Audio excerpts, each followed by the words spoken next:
Bueno, es un gozo para cada uno de nosotros poder tener estos tiempos en la presencia del Señor, poder adorar en unidad y también poder tener un tiempo en la palabra de Él. Amén.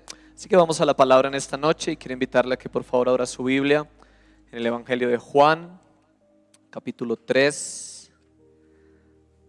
Y vamos a leer desde el verso 3 y hasta el verso 8. Juan capítulo 3, desde el versículo 3 y hasta el verso 8. Le damos la bienvenida también a todas las personas que nos acompañan en esta noche a través de internet y oramos y deseamos que sea el Señor bendiciéndoles allí en cada lugar desde donde pueden acompañarnos en este tiempo. Amén. Juan capítulo 3, verso 3 al verso 8. Y leemos la palabra del Señor en el nombre del Padre y del Hijo y con la unción y guía del Espíritu Santo. Amén. Respondió Jesús y le dijo: de cierto te digo que el que no naciere de nuevo no puede ver el reino de Dios. Nicodemo le dijo: ¿cómo puede un hombre nacer siendo viejo? ¿Puede acaso entrar por segunda vez en el vientre de su madre y nacer? Respondió Jesús: de cierto te digo que el que no naciere de agua y del Espíritu no puede entrar en el reino de Dios. Lo que es nacido de la carne, carne es, y lo que es nacido del Espíritu, Espíritu es. No te maravilles de que os dije, os es necesario nacer de nuevo. El viento sopla donde quiere y oyes su sonido, mas ni sabes de dónde viene ni a dónde va. Así es todo aquel que es nacido del Espíritu. Amén. Oremos al Señor en esta noche. Padre Celestial, una vez más, Señor, venimos delante de ti agradeciendo, Señor, tu gracia, tu misericordia, tu amor, tu favor, tu bondad para nuestra vida, Señor. Reconociendo, Señor, nuestra debilidad, reconociendo, Señor, nuestra profunda y real necesidad de ti, Señor, y pidiendo, Señor, que en tu misericordia y en tu gracia, Señor, tú seas supliendo nuestra necesidad. Tú seas, Señor, llenando nuestra vida, Señor, en esta noche con tu Espíritu, con tu palabra, con tu poder, Señor. Tú conoces, Señor, cuál es la condición de nuestro corazón, de nuestra mente, aún de nuestro cuerpo, Señor. Y hoy oramos para que tú quieras, Señor, glorificar la persona y el nombre de Jesús en cada una de nuestras vidas, Señor, y ministrar a nuestra vida, Señor, libertad. Trae libertad a nuestra mente, trae libertad a nuestra alma, trae libertad a nuestro cuerpo, Señor, para que en libertad podamos oír tu palabra. Señor, oramos para que vengan palabras de tu corazón al nuestro, Señor, de tu espíritu al nuestro, Señor, y seamos ministrados en esta noche con la vida y el poder de tu Espíritu Santo, Señor. Te bendecimos y te adoramos y una vez más te damos gracias en el nombre de Jesús. Amén y amén. Amén. La vida del Espíritu es la enseñanza de esta noche y quisiera iniciar aclarando que la palabra de Dios, al menos en la traducción que más manejamos, que es la traducción Reina Valera de 1960, hace una distinción entre el Espíritu de Dios y el Espíritu del hombre. Amén. Y ella lo hace poniendo la palabra Espíritu en mayúscula cuando se está hablando del Espíritu de Dios y en minúscula cuando se está hablando del Espíritu del hombre. En esta noche vamos a hablar de la vida del Espíritu, pero es del Espíritu del hombre, ¿vale? Así que es Espíritu en minúscula. La vida del Espíritu es el título de la enseñanza de hoy. La palabra nos enseña que Dios es Espíritu. ¿Cuántos dicen amén? Dios es Espíritu. Y el hecho de que Dios sea Espíritu es un problema para el ser humano. Y es un problema porque nuestra naturaleza no es una naturaleza espiritual después del pecado, sino que es una naturaleza carnal, es una naturaleza caída. Pablo dijo en Romanos 7:18: yo sé que en mí, esto es en mi carne, no mora el bien, porque el querer el bien está en mí, pero no el hacerlo. En nuestra naturaleza no tenemos el poder, ni la capacidad, ni el deseo de agradar a Dios. También en Romanos 8, versículos 7 y 8, Pablo escribió que todos los designios de la carne, todo lo que nuestra naturaleza caída quiere, todo lo que nuestra naturaleza caída anhela, todo lo que nuestra naturaleza caída determina, define, propone, todo ello es enemistad contra Dios, es contrario a Dios, porque no se sujetan a la ley de Dios, porque no pueden obedecer la ley de Dios, y los que viven según la carne no pueden agradar a Dios. Y esa es la condición de nosotros sin Cristo. Ningún ser humano que no tenga el Espíritu de Cristo en él puede vivir una vida que agrade a Dios. Hay muchos seres humanos que pueden llegar a tener una vida moral. Hay muchos seres humanos que usted dice, uy no, pero yo los conozco, ellos son bella gente, ellos son buenas personas, ellos son tan amables, ellos son tan tolerantes, etcétera, etcétera. Pero la cuestión, iglesia, es que ningún ser humano que no tenga al Espíritu de Cristo es agradable ante los ojos de Dios.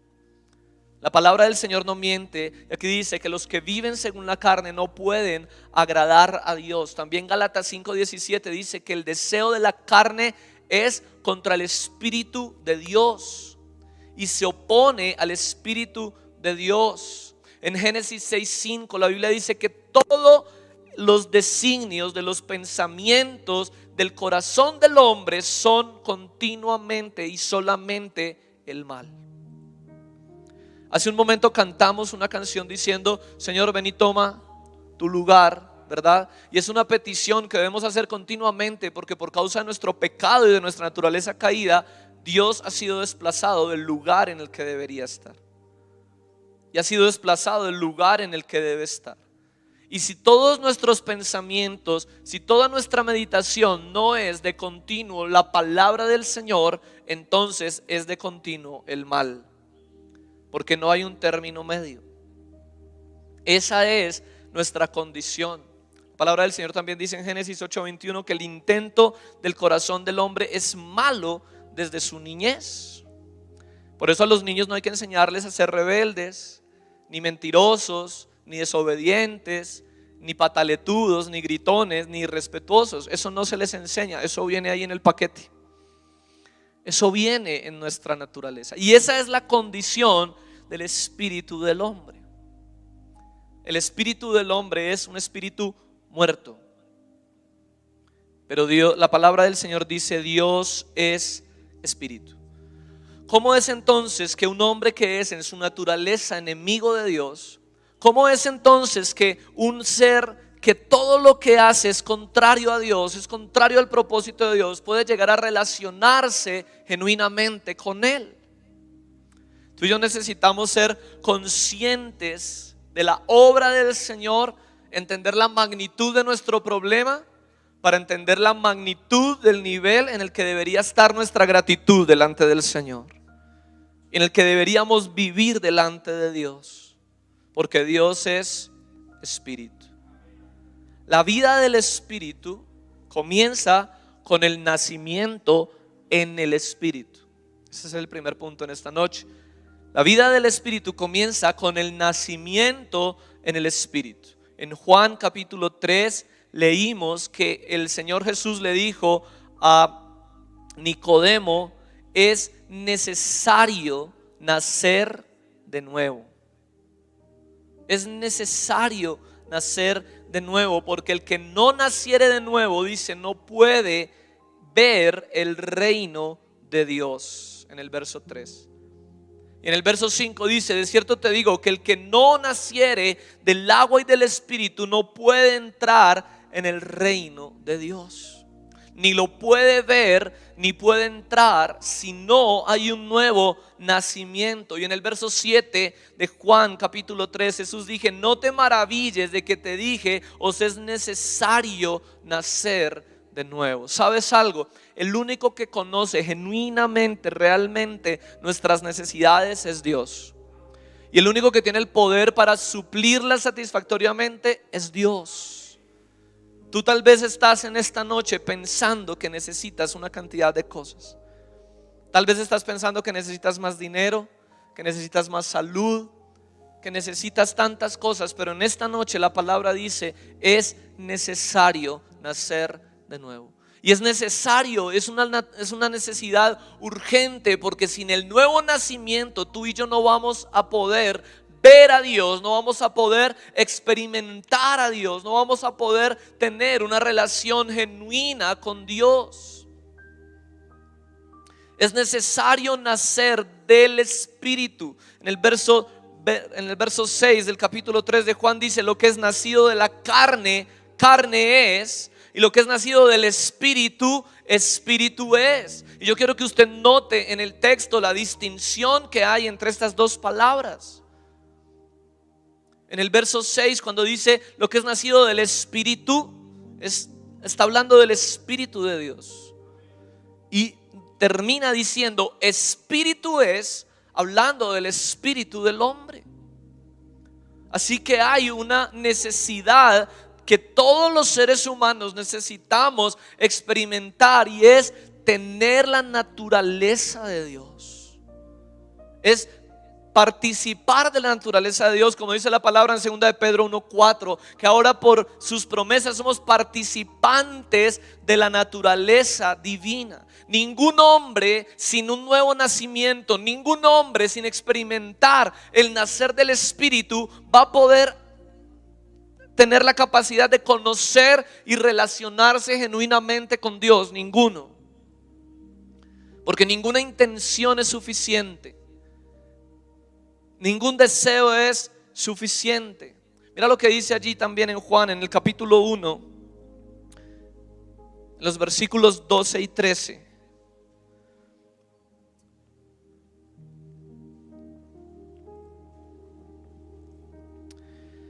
Dice la palabra del Señor: mas a todos los que le recibieron, a los que creen en su nombre, les dio potestad de ser hechos ¿qué?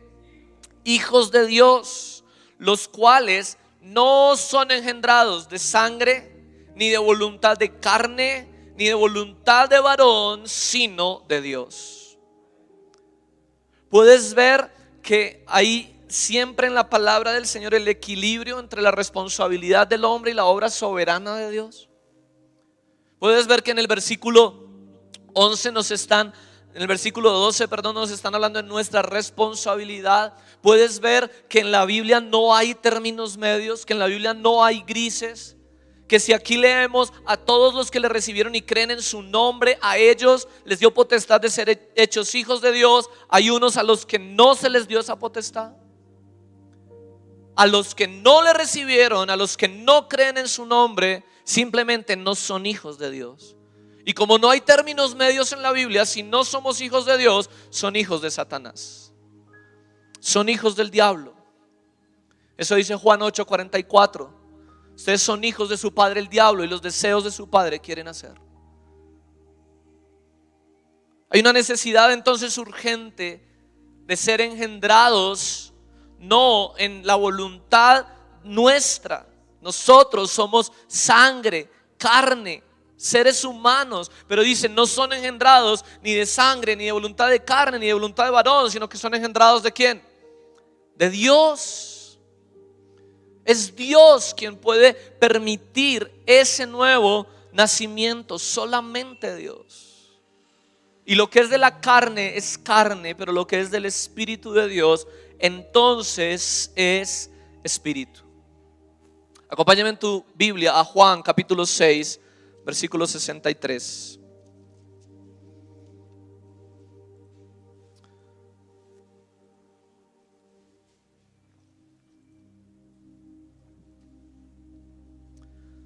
Amén, ¿lo encontraste?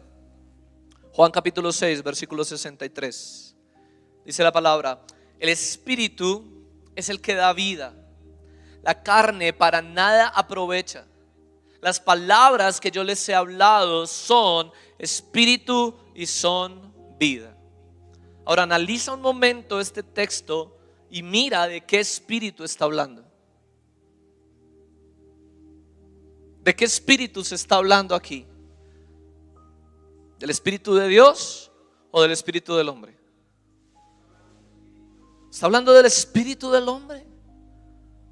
Está hablando de la obra de Dios en los seres humanos. Está hablando de la obra de Dios en tu espíritu y en el mío. Está diciendo que es el espíritu que Él ha hecho nacer en nosotros, el espíritu que Él ha resucitado en nosotros. Ese espíritu es el que da vida. Y la carne para nada aprovecha. El espíritu que Dios ha resucitado en cada uno de sus hijos es el espíritu por el cual recibimos la vida, por la cual somos vivificados en Dios. Esto es una tarea para la casa, pero mira que en 1 Corintios 15:45, hablando del Señor Jesucristo, Pablo escribe: fue hecho el primer hombre, alma viviente, y el segundo hombre, hablando de Cristo, dice espíritu vivificante.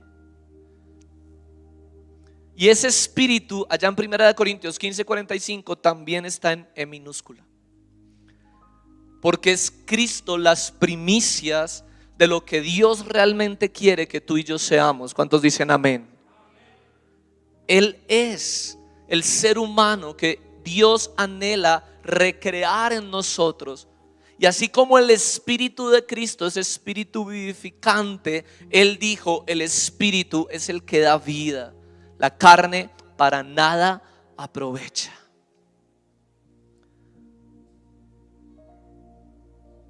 Y en Juan 6:63 sigue diciendo el versículo: las palabras que yo les he hablado son espíritu y son vida. ¿Y con qué E está ese espíritu? Con E minúscula. Está hablando de tu espíritu y del mío. ¿Qué significa eso? Que cada vez que tú y yo nos alimentamos de esta palabra, estamos siendo vivificados en nuestro espíritu. Estamos recibiendo vida en nuestro espíritu, porque son las palabras de Cristo las que son espíritu y son vida.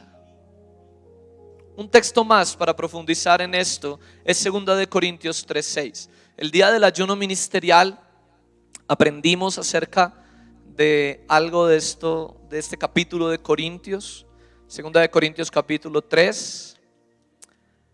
Y es bueno que usted pueda dedicarle tiempo al estudio de este capítulo. Mira, 2 Corintios 3:6 dice: el cual asimismo nos hizo ministros competentes de un nuevo pacto, no de la letra, sino del espíritu, porque la letra mata, mas el espíritu vivifica. ¿Cuál espíritu? Amén. Está hablando también aquí del espíritu del hombre.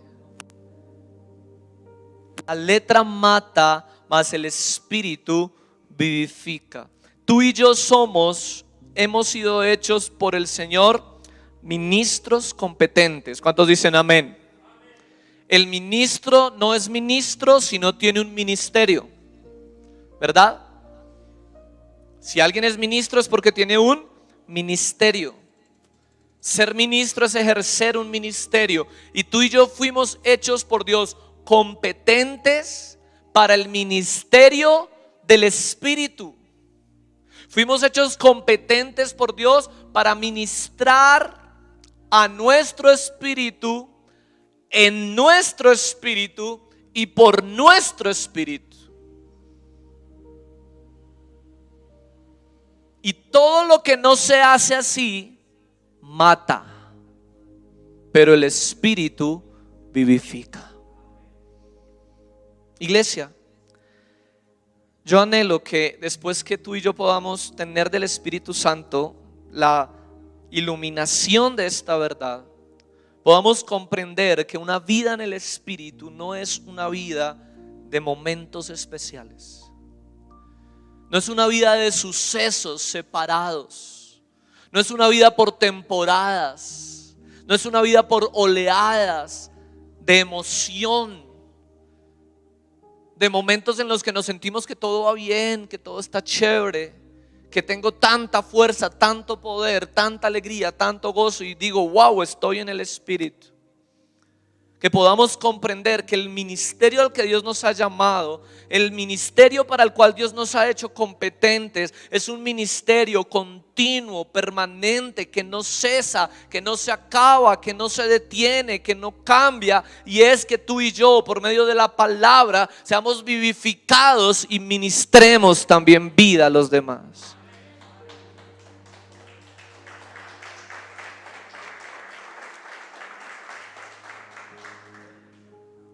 Solamente a través de su palabra que podemos vivir y permanecer en el Espíritu.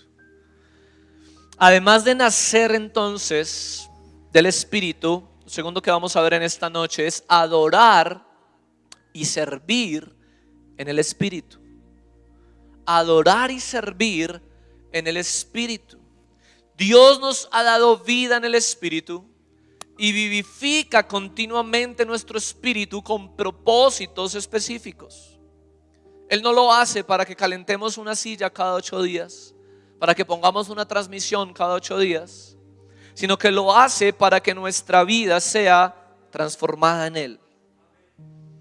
Y lo primero que vamos a ver en esta noche es que hay también la necesidad de adorar en el Espíritu. Y vamos a uno de los textos creo que muy conocidos y famosos por todos los hijos del Señor, que está en Juan capítulo 4, verso 24.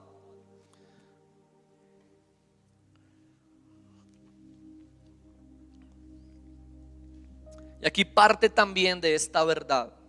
Juan 4, 24. Dios es espíritu, con E mayúscula, porque es Dios. Y los que le adoran en espíritu y en verdad es necesario que adoren. Y esta es la forma correcta de leer el versículo, porque a veces corremos la coma de la segunda parte. A veces lo leemos de esta manera: y los que le adoran en espíritu y en verdad es necesario que adoren. Pero no ese es el énfasis. La coma está antes. Todos los que le adoran es necesario que le adoren. ¿Cómo? En espíritu y en verdad. ¿Y en qué espíritu? En nuestro espíritu.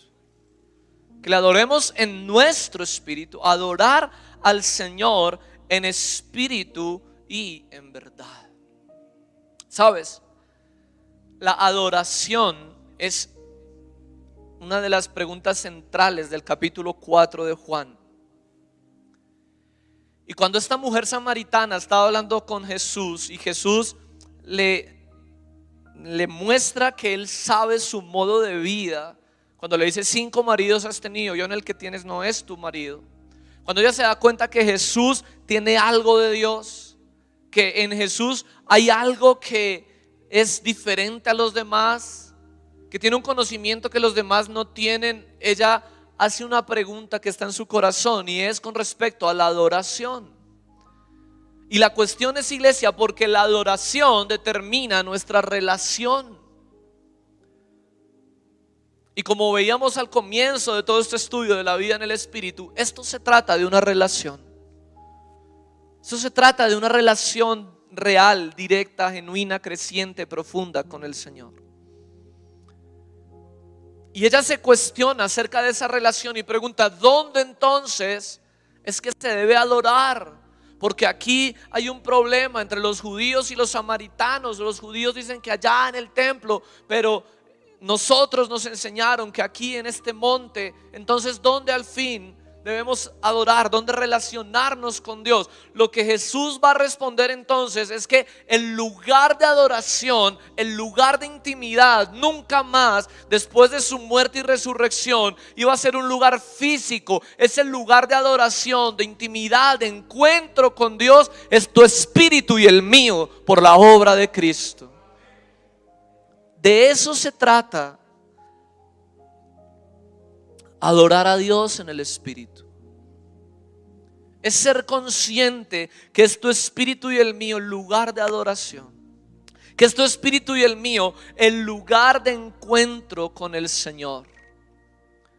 La palabra del Señor nos enseña en 1 Corintios 6 que nosotros hemos sido comprados por el Señor, que nuestros cuerpos fueron comprados por Él y que ahora por esa compra el Espíritu, además, el Espíritu de Dios nos hizo su habitación, nos hizo su templo, mora en nosotros.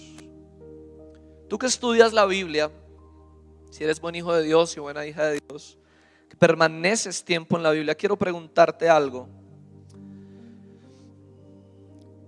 ¿Cuál es la actividad por excelencia, la actividad central, la actividad más importante en el tabernáculo, en el desierto, en el templo en Jerusalén? ¿Para qué era el tabernáculo? ¿Para qué es el templo? ¿Para qué es? Para adorar. Para adorar. La adoración es el centro. La adoración es el centro. Y si tú y yo somos ahora el tabernáculo del Señor, la adoración tiene que ser el centro. La adoración tiene que ser lo más importante. Los que adoran a Dios, Juan 4:24, Dios es espíritu, y los que le adoran en espíritu y en verdad, es necesario que adoren. ¿Te das cuenta cómo hay dos necesidades allí? Jesús dijo, es necesario nacer de nuevo. Y ahora Jesús dijo, es necesario que los que adoran a Dios, que es espíritu, lo hagan en espíritu y en verdad.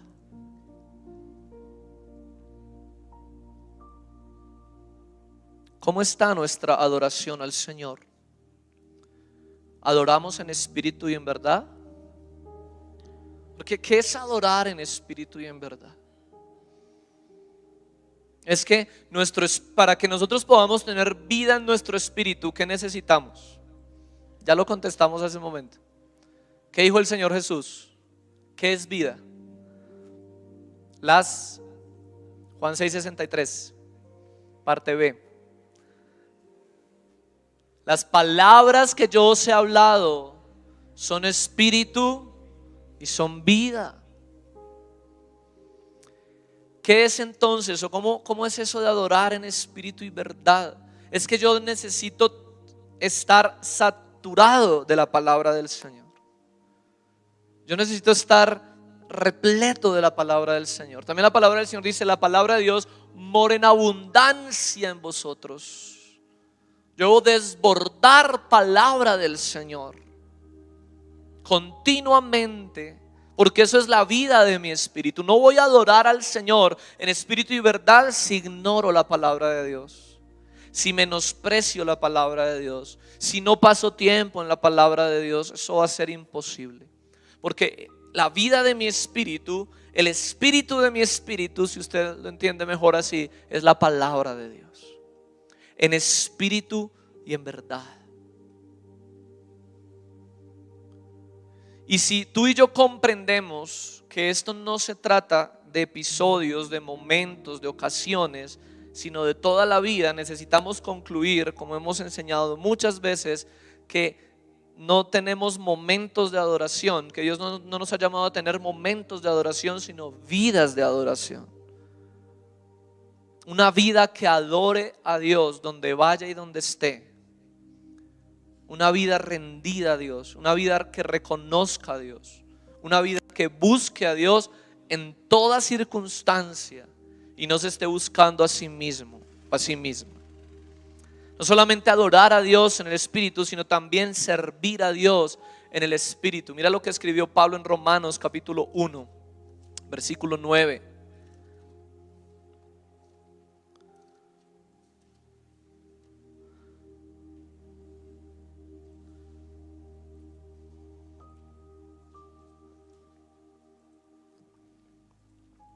Porque testigo me es Dios, a quien sirvo en mi espíritu, en el evangelio de su Hijo, de que sin cesar hago mención de vosotros siempre en mis oraciones.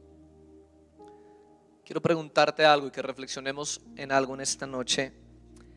¿En qué área de tu vida te gustaría llamar a Dios como testigo?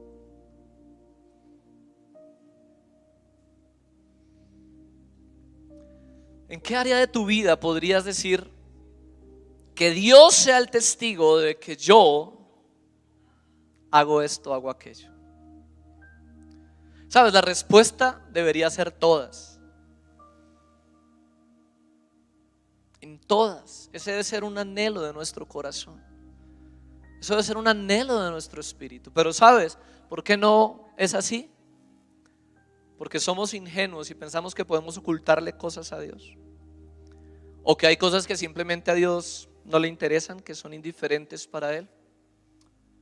Cosas en las que pensamos o creemos que Dios no se mete, que Dios no está siendo testigo de eso.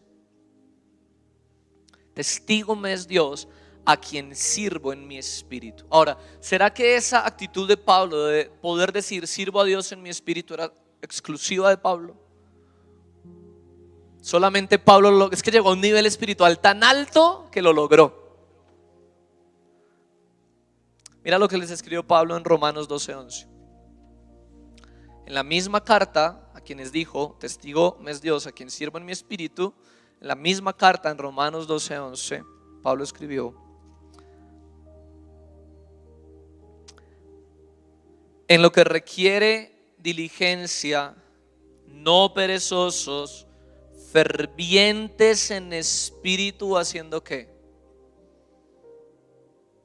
Fervientes en espíritu, sirviendo al Señor. ¿Cómo debemos entonces servir al Señor? En el espíritu. Nuestro servicio a Dios debe ser en el espíritu. Entonces necesitamos nacer del espíritu, adorar en el espíritu, servir en el espíritu y finalmente ser transformados en el espíritu. Y vamos a 2 de Corintios 3. 2 de Corintios capítulo 3, versos 8 al 11.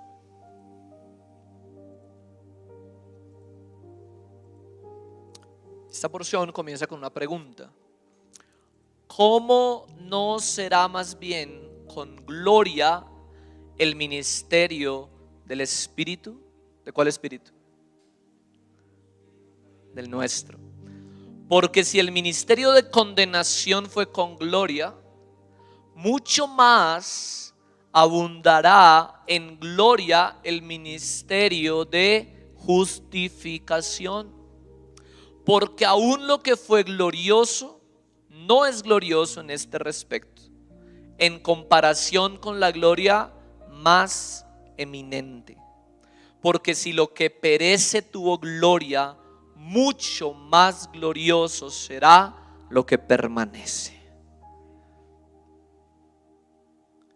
El ministerio del Espíritu, que es el ministerio de justificación, es un ministerio de gloria. ¿Cuántos dicen amén?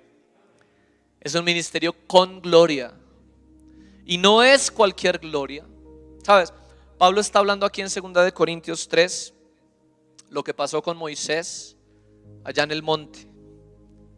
Cuando Moisés estuvo, dice la narración en Éxodo, tanto tiempo, o estuvo tan cerca, tan real fue su encuentro con el Señor, que cuando descendió del monte había un resplandor en su rostro. La Biblia narra que nadie podía ver a Moisés por causa de ese resplandor. Ahí estaba la gloria de Dios. Yo quiero preguntarte algo: cuando piensas tú en la gloria de Dios en tu vida, ¿en qué piensas? ¿Qué crees que es lo que debemos buscar? ¿Será que estaremos en la necesidad, hablando de las cosas que esta noche la palabra nos decía es necesario? ¿Será que es necesario que donde vayamos, como pasaba con el apóstol Pedro, nuestras sombras sean enfermos? ¿Será esa la gloria que necesitamos? ¿Será que necesitamos pasar unos días tanto de ayuno y de oración que comience a brillarnos la cara?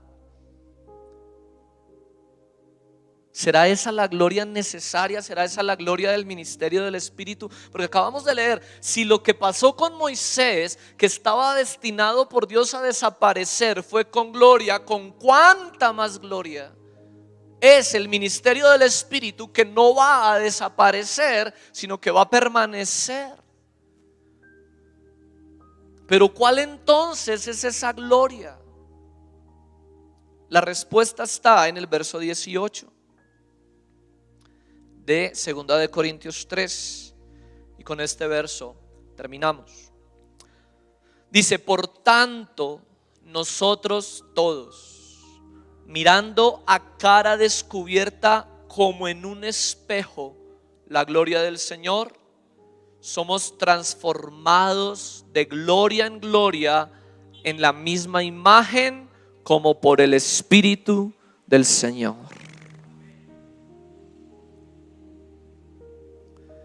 Entonces, ¿cuál es el nivel de gloria de tu espíritu? Yo no soy fotógrafo, pero entiendo que las personas que trabajan en eso tienen un aparato para medir la luz. ¿Sí? ¿Es verdad o será que estoy inventando? Creo que es así. Si mi memoria no me falla, se llama algo así como luminómetro. Y es algo que acercan los que ya están trabajando pues en niveles muy profesionales al lugar donde van a tomar la fotografía. Ellos miden la luz con ese aparato. ¿Qué intensidad de luz hay? Si hubiera un gloriómetro que pudiese medir nuestra gloria, iglesia, que pudiese medir la gloria de nuestro espíritu, ¿cuál sería ese resultado? ¿Cómo nos iría en ese examen? Sabes, la gloria de tu espíritu y el mío es parecerse más y más a Jesús. Es ser transformados en carácter a Cristo. Es ser transformados en modos de pensar, en modos de ser, en modos de sentir, de reaccionar, de hablar, más y más parecidos a Jesús. ¿Y cómo logramos eso? ¿Cómo es que vamos a llenar de gloria nuestro espíritu? ¿Cómo es que vamos a lograr la transformación de gloria en gloria? Ahí está en el verso 18. Mirando a cara descubierta como en un espejo la gloria del Señor. ¿Cómo le doy vida a mi espíritu? Juan 6:63, parte B. Mira que ya se le olvidó otra vez. ¿Cómo le doy vida a mi espíritu? Las palabras que yo os he hablado son espíritu y son vida. ¿Cómo le doy gloria a mi espíritu? Contemplando como por un espejo la gloria del Señor. ¿Y cómo hago eso? ¿Dónde estará la gloria del Señor? ¿Será que me toca morirme para ir a ver la gloria del Señor y volver? Todas las glorias de Cristo están aquí en plenitud, iglesia. ¿Sabes cuál es el problema? Que nos acercamos tantas veces a esta palabra no buscando la gloria del Señor, sino la nuestra. No buscando a Cristo, sino a nosotros mismos. No con hambre de Dios, sino con hambre de las cosas de este mundo. Y cumplimos lo que el Señor Jesús dijo: aunque tienen ojos, no ven, y aunque tienen oídos, no oyen. Pero si el Espíritu Santo está en nosotros y tú y yo comenzamos a pasar tiempo contemplando la gloria del Señor, la palabra del Señor no miente, tú y yo seremos transformados también de gloria en gloria. Tú y yo también tendremos más y más la imagen de aquel que nos amó. Y eso será posible, y es posible, termina el verso diciendo, por el Espíritu del Señor. Oh iglesia, que podamos aprender y ser conscientes cada día más de la responsabilidad que tenemos con nuestro espíritu, de alimentar y llenarlo de vida para poder adorar y servir a Dios, no de cualquier manera, no como el mundo pide, no como las circunstancias nos dejan, sino como Dios dice que es necesario que lo hagamos, y que podamos ser más y más contempladores de la gloria de Dios, para ser transformados a su gloria. Amén. Oremos al Señor. Padre, una vez más delante de ti estamos, Señor, y te damos gracias por tu preciosa palabra. Te damos gracias por tu preciosa obra. Te damos gracias, Señor, porque cuando estábamos muertos en delitos y pecados, cuando éramos enemigos tuyos, Señor, en tu gracia y en tu misericordia quisiste darnos vida. Quisiste llenarnos, Señor, de tu espíritu y quisiste vivificar nuestro espíritu, Señor. Hoy, Señor, oramos pidiéndote que nos ayudes a ser diligentes y responsables, Señor, en cumplir todo eso para lo cual tú has obrado en nosotros, Señor. Que podamos comprender la grandeza de tu obra, que podamos proyectar la eternidad a la cual nos has llamado, Señor. Que podamos perseverar y permanecer en tu palabra. Que podamos encontrar en tu palabra tu gloria, Señor. Que nuestro espíritu pueda tener hambre de ti. Que nuestro espíritu pueda tener ese anhelo, ese deseo, esa necesidad de encontrarte, de verte, de contemplarte, Señor. Que podamos, Señor, ser conscientes de las riquezas de tu gloria y podamos deleitarnos y satisfacernos en ellas, Señor. Oh, prepara nuestro corazón, prepara tu iglesia, Señor, y llénanos más y más de ti. Llena nuestra vida de ti, Señor. Ayúdanos, Señor, para que podamos en nuestro espíritu servirte, en nuestro espíritu adorarte, Señor, y en nuestro espíritu buscar, anhelar la llenura de tu espíritu. Enséñanos, Señor, a permanecer en ti para que podamos llevar mucho fruto y ese fruto permanezca para la gloria de tu nombre. Amén, amén, amén. Dale un aplauso al Señor.